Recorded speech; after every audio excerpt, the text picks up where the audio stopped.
हमारे शास्त्रों में और मंदिरों की मूर्ति कला में भी कई तरह के जीव जैसे गणों और यक्षों को दर्शाया गया है। क्या ये वही जीव हैं जो मानसरोवर में आते हैं? सिर्फ 2 संस्कृतियां हैं जिन्होंने इसका कुछ हद तक उल्लेख किया है।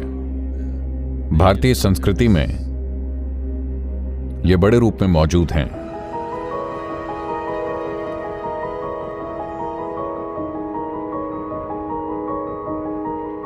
और यूनानी संस्कृति में भी इसे कुछ हद तक दर्शाया गया है। तो इनकी प्रकृति, जब हम कहते हैं कोई पर आयामी जीव, तो सिर्फ इन्हीं 2 संस्कृतियों ने इनके रूपों की स्पष्ट व्याख्या की है। तो यहां हमारे पास यक्ष हैं, गंधर्व, गण, किन्नर, अप्सराएं, कृतिकाएं और इस तरह के कई और। मुझे लगता है हमने इन पर आयामी प्राणियों को अच्छी तरह पहचान रखा है, कम से कम 11-12 तरह के।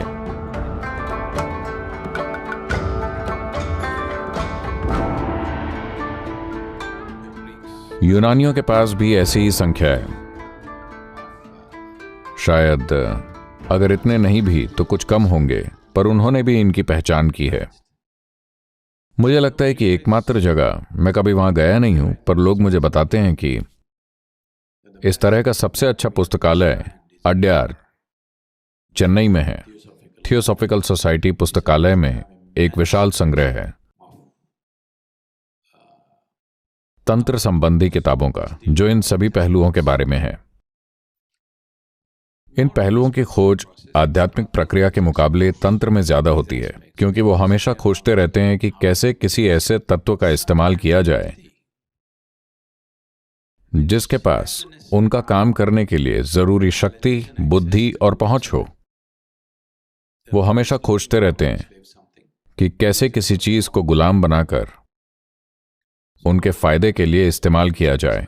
तो इन पहलुओं की खोज आध्यात्मिक प्रक्रिया के मुकाबले तंत्र में कहीं ज्यादा होती है।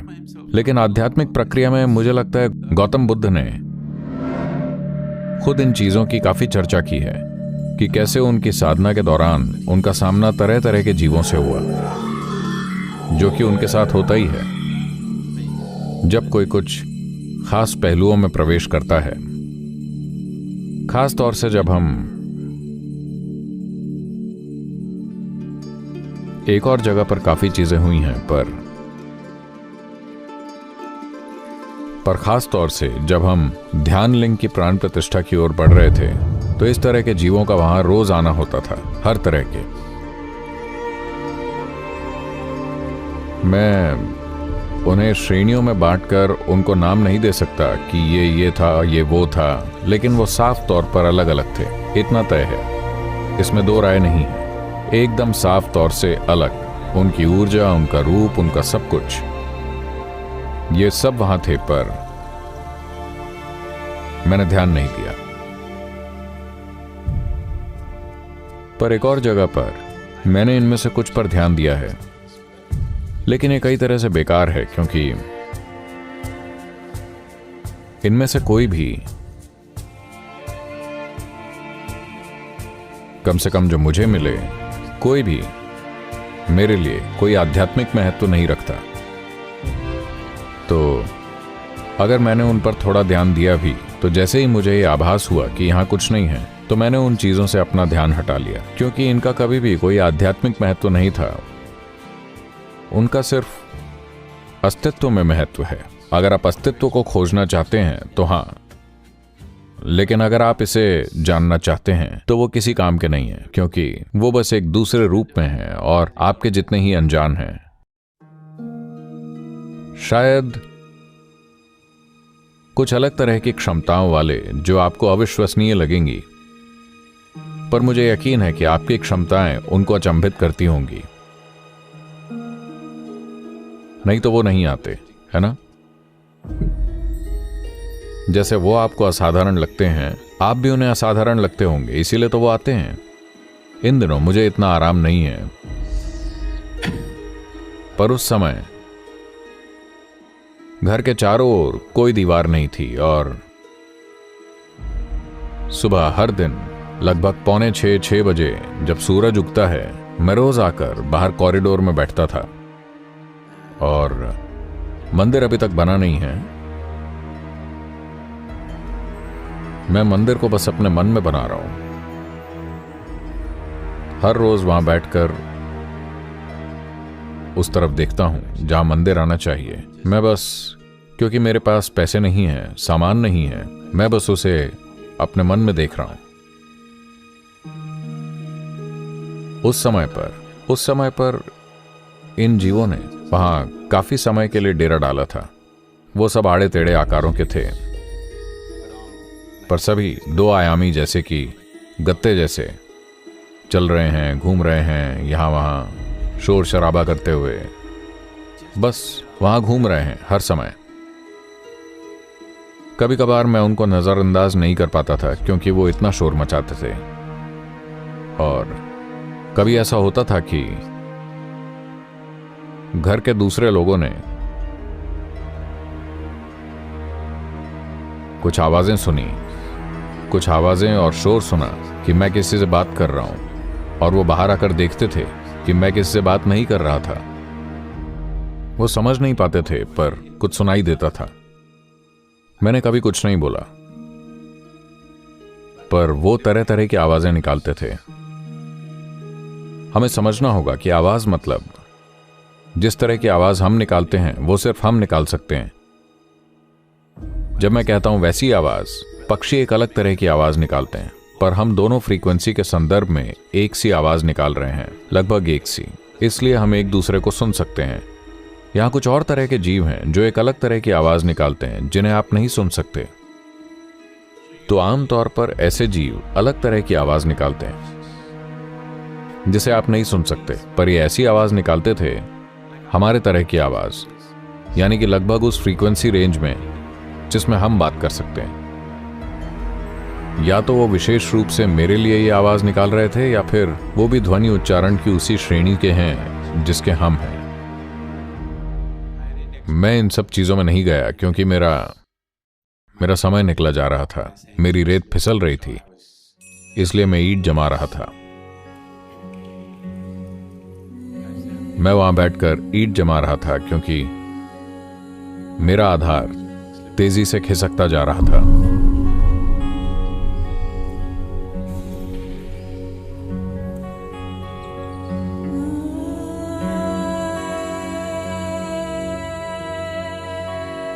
तो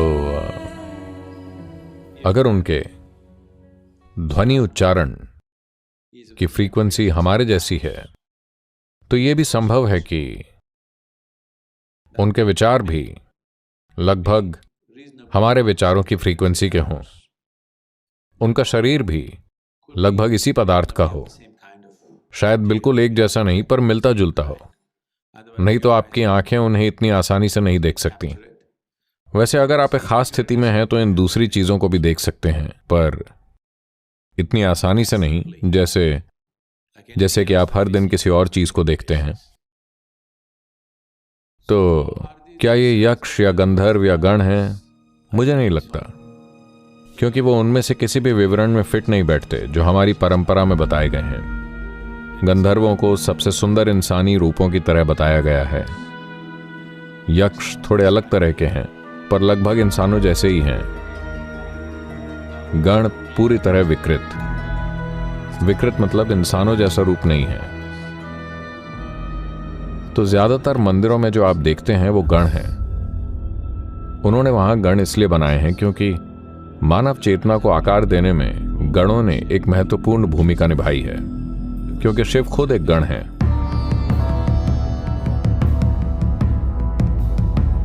और क्योंकि वो एक गण है तो उनके आसपास भी गण मौजूद रहे। ये शिव के लोग हैं, पर शिव ने एक रूप धारण किया।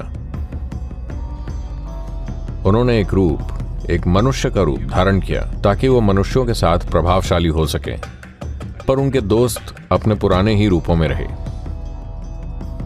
शिव का रूप काफी शक्तिशाली था, प्रभावशाली था। बिना सबको बदले ही उन्होंने अपना काम मैनेज कर लिया। तो गणों के रूप हर जगह मौजूद हैं। क्योंकि हम मनुष्य हैं तो हमने उन्हें थोड़ा अपने जैसा बनाने की कोशिश की, थोड़ा ही विकृत, क्योंकि हम कोई ऐसी चीज नहीं सोच सकते जो बिल्कुल हमारे जैसी ना हो। देखिए, अभी भैरवी मंदिर के सामने 2 गण इस तरह बैठे हैं। शायद वो उस तरह ना दिखते हों, पर एक इंसान का मन ऐसा होता है कि एक प्राणी मतलब कम से कम उसका सिर तो होना चाहिए, और ऐसा नहीं कि बस उतना ही और वो एक बॉल जैसा दिखता हो। इसलिए 2 हाथ भी होने चाहिए उसको एक प्राणी की तरह दिखने के लिए। हमारी मानसिकता में अगर किसी को एक प्राणी की तरह दिखना है तो उसके हाथ, पैर और सब कुछ होना चाहिए, है ना? शायद उनके पास इनमें से कुछ भी नहीं था। शायद जो मैंने देखा वो असली गण थे, कि उनका ऐसा कोई रूप नहीं था जैसा हम सोचते हैं। पर जैसे जैसे समय बीता, कलाकारों ने, एक कलाकार कैसे ऐसा बनाकर बोल सकता है कि ये एक प्राणी है?